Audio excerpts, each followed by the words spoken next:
thinking going to a medical school? Yeah. Well, I was still taking pre-med courses at USC. So I will say, like, the thing is that I was taking pre-med courses at community college during COVID, which was it wasn't as stressful, but I will say that when I was on campus, at the time that we were not, pandemic wasn't even a thing, I was taking biology and chemistry with Bruce Heyer. And I remember Michael Lane was the professor at the time. And they definitely made their course load and labs pretty rigorous. I will say that the labs at Anza were very good. Like they were pretty good. And like they also sent home like at home kits and stuff. So I will say that is for the lab part of USC, it's pretty, and for the lab part of pre-med, going into a 4 year is really good. There's also classes, like the load is good. I think that I've heard a lot that Bruce Hire prepares you for the transition. So I will say, like, I think he did a pretty good job. But I think that one thing that we didn't learn at community that I realized how important to have this like skill set in a 4 year is how to read scientific literature. We did not do that a lot at community. I think our pre-med courses didn't really prepare us for that. So a lot of scientific literature I was learning when I was doing research at community, and that was like outside of De Anza. I know that Stanford offers like community college like programs to research with them for summer, so that's helpful. But then when you go to um, the 4 year colleges, a lot of like biology or science courses are going to be very like applicable, and so they are going to bring up a lot of research and a lot of like scientific literature, and I think it's just a good skill set to know how to read it and know how to take a lot of that jargon and break it down. It will also help you for MCAT, and it'll in fact make it easier when studying for MCAT, because MCAT, a lot of the biology passages and chemistry passages are very scientific literature based, and that's what they want to see in medical school. So those are I hope this was a good answer. I've been kind of everywhere. So No, it was a good answer. is that Yeah, thank helpful? you.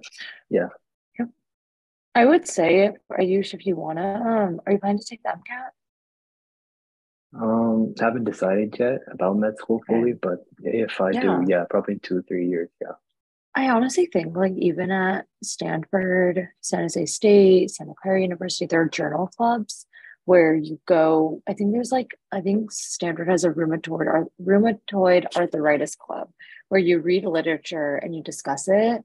And I think it's mainly for physicians, but I'm sure you could just like jump in. And there's also Neurite West, which is based in Stanford. It is a blog carried by neuroscientists, PhD students, where they read and they condense scientific literature and make it into like, I don't know, quirky blog articles, but not to overwhelm you. But I'm saying, like, I think that's one thing, one skill set that's good to have as a pre-med that community college did not prepare me for, but it is a learning experience.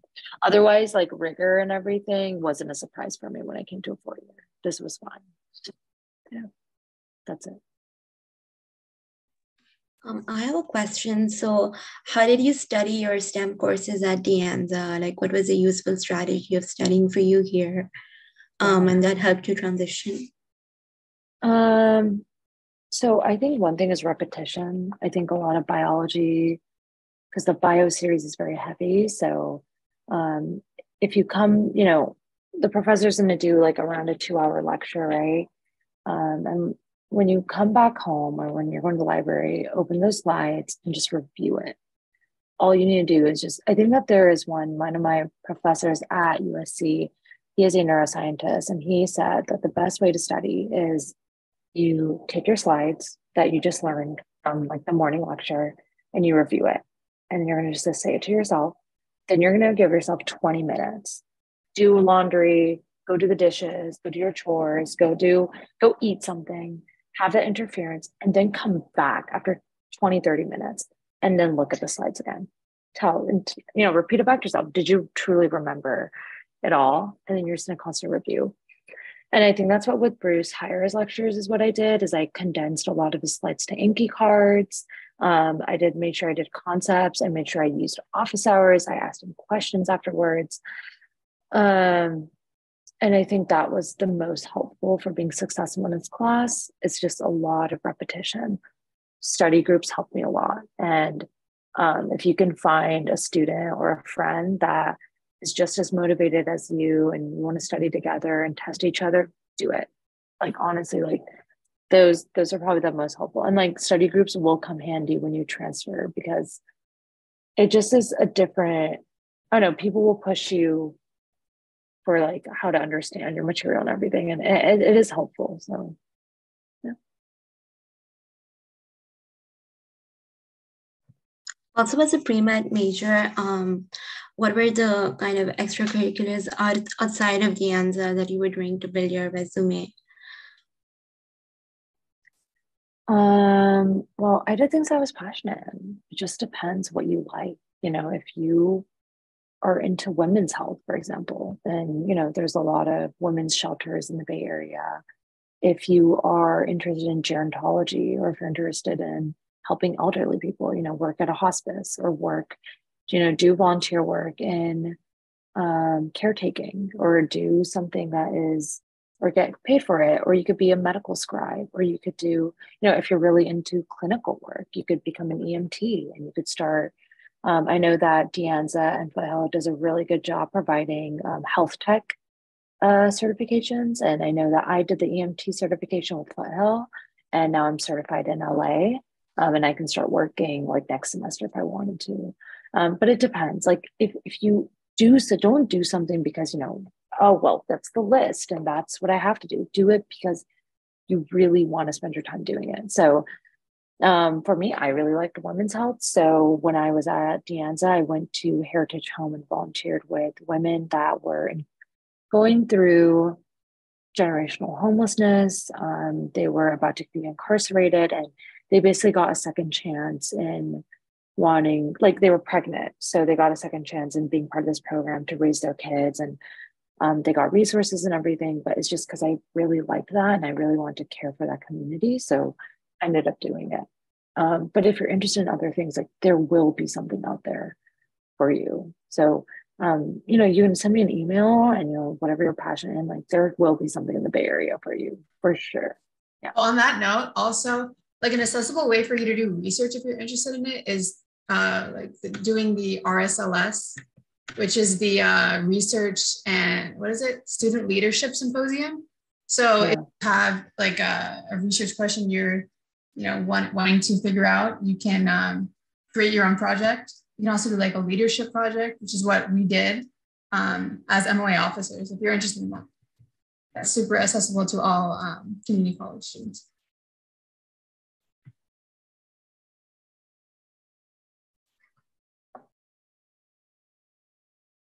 Any other questions? Can you share your emails if that's possible? Yeah. I just messaged it to you. And I think that Lee, I think you had a question, but you're muted. There we go. Yeah, I have a question for you. How did you prepare for the MCAT exam? I know it has a lot of subjects and the test day, it can last for 8 hours or so. That's what I heard. It's very intense and I don't know how to start to prepare for such a big exam like that. Yeah.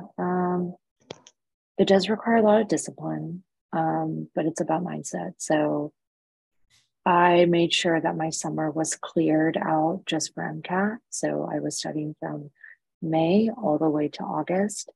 And so there are a few resources that I use that are very helpful. So I'm just going to put it in the chat. There's something called eWorld, which is a quiz bank. And I did that almost every day of the summer. I also did the Kaplan books, which was a good review. And then on top of the Kaplan books, I did Khan Academy.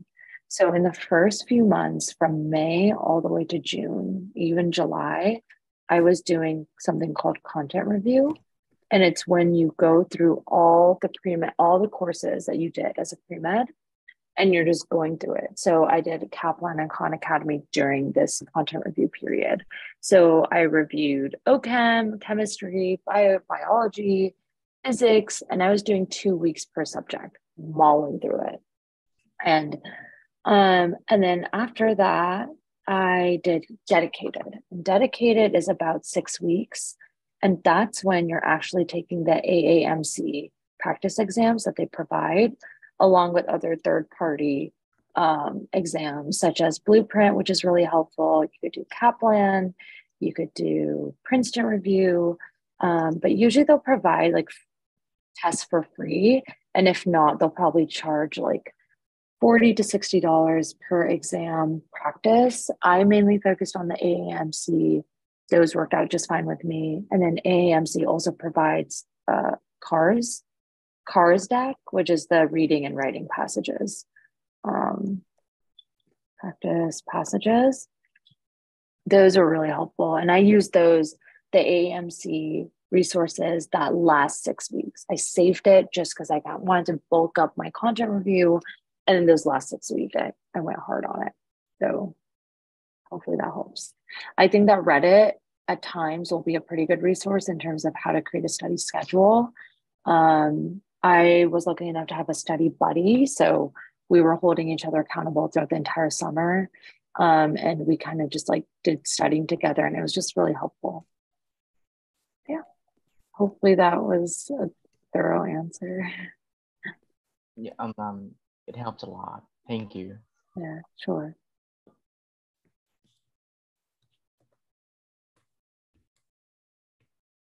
Go ahead, Natalia. Thank you for the question. Honestly, it was just like a change in career, like change in just like a personal change. I don't know. I don't know. Sorry. Are you Shania? Can you? I have to think about it. Go ahead, take your time. Every day, like you will always feel imposter syndrome. You will always feel that self-doubt, and it happens. Like, especially when you're transferred to a 4-year and the pool is a lot bigger, there will be pre-meds everywhere, and there are times where you will feel like you're not adequate enough to be in this career. But I think something that helped me was being around a community that was supportive.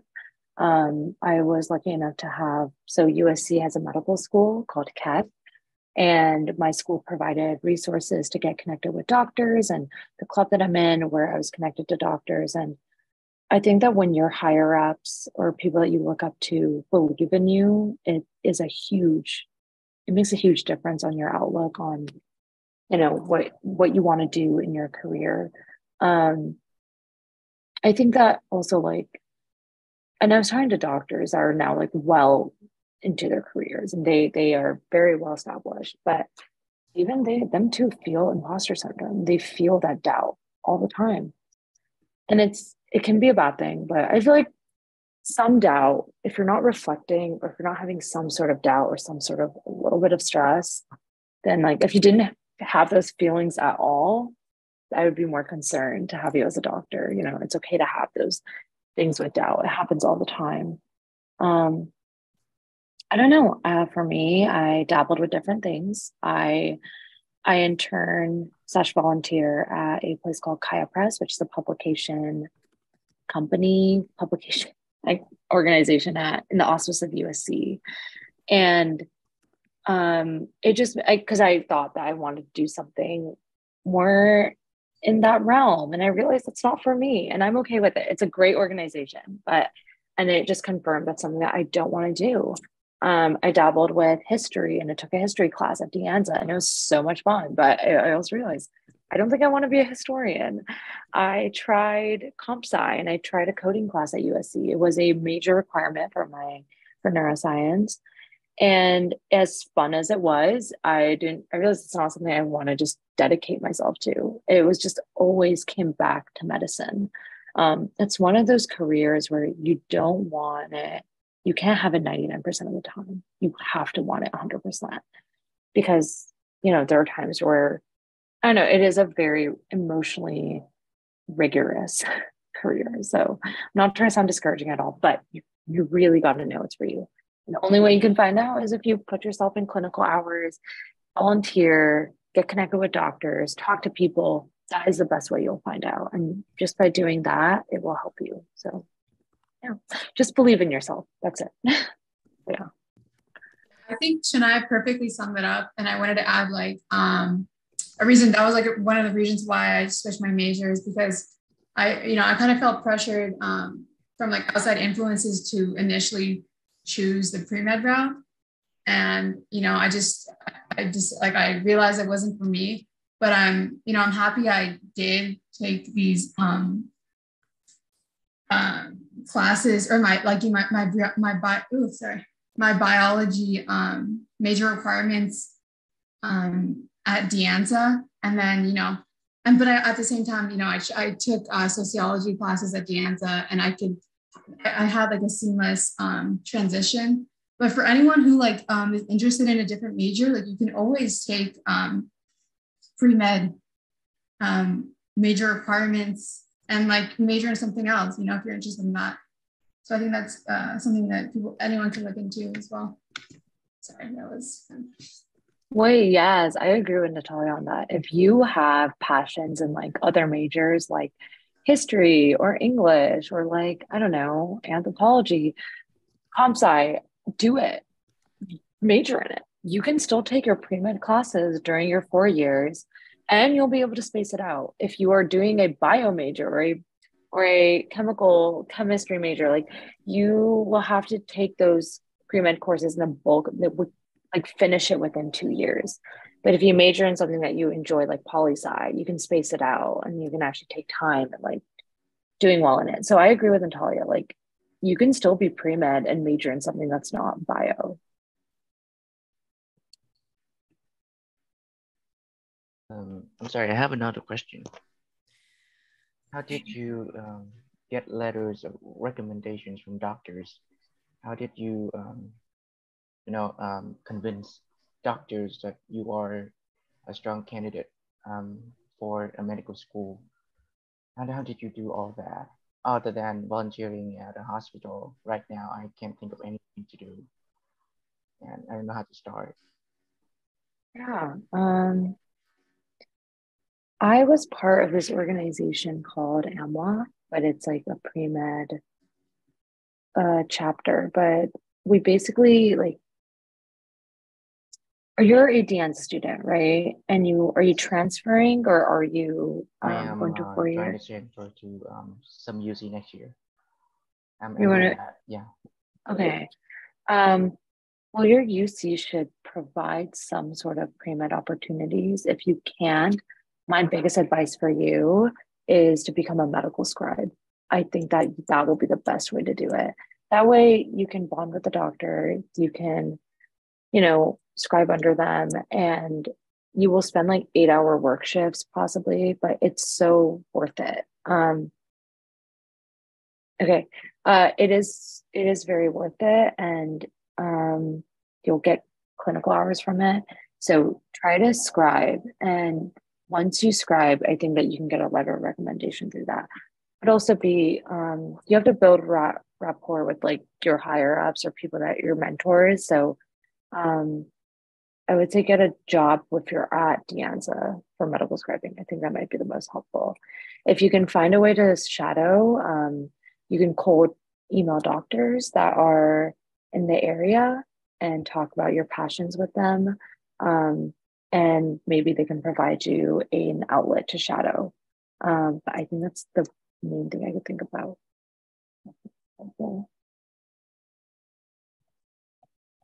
This is it. I have kind of like a specific question. Go ahead.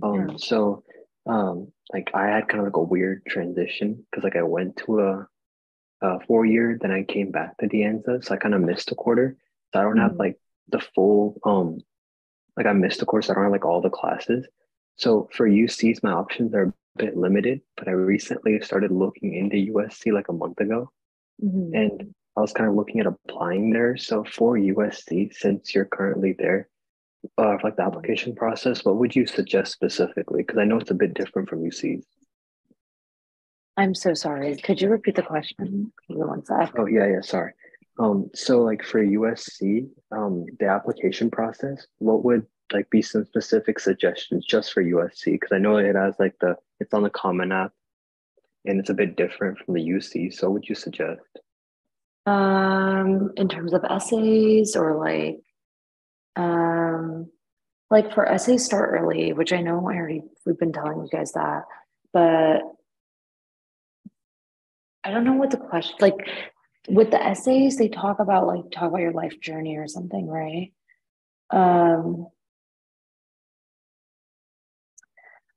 I don't know. I just remember I kind of just did it.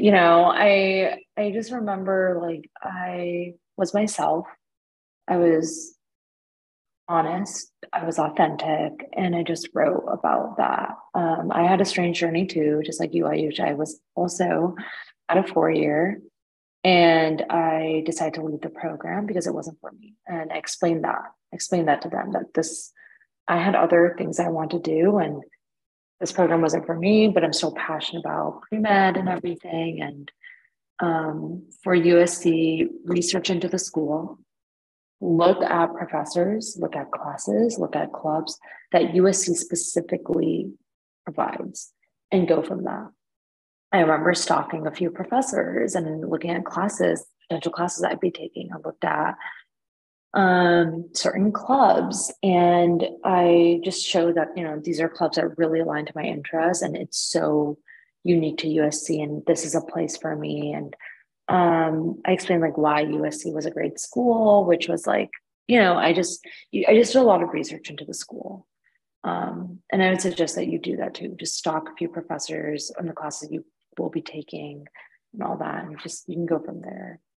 I hope that was helpful. I think that you guys should. I think I can give you my email. Does that help?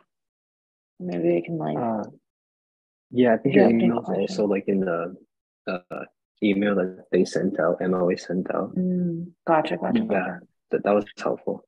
I do have to leave in about 2 minutes because I have another event to attend. But do I have any last questions from anyone? Oh, I just want to say thank you very much for today. Oh no, thank you. Thank you so much for coming. And I hope that I was helpful. I get like, oh, people ask for advice. I'm like, oh my God, I am empty right now. But I will be more than happy to, if you send me an email, I will be more than happy to respond and try to help you in any way I can. So best of. May I have your address? Sorry? May I have your email address? Yeah, I'll put that in the chat. Okay. It's yeah. I wish you guys so much luck. I just have such a soft spot for transfers and community college students. And I really, really hope that you guys, whatever you guys put your hearts to, you will be successful and you will make it. So best of luck with everything. I sent my email in, so feel free to message me for any advice. Thank you. Thank you very much. Bye, guys. Have a great night. Thank you.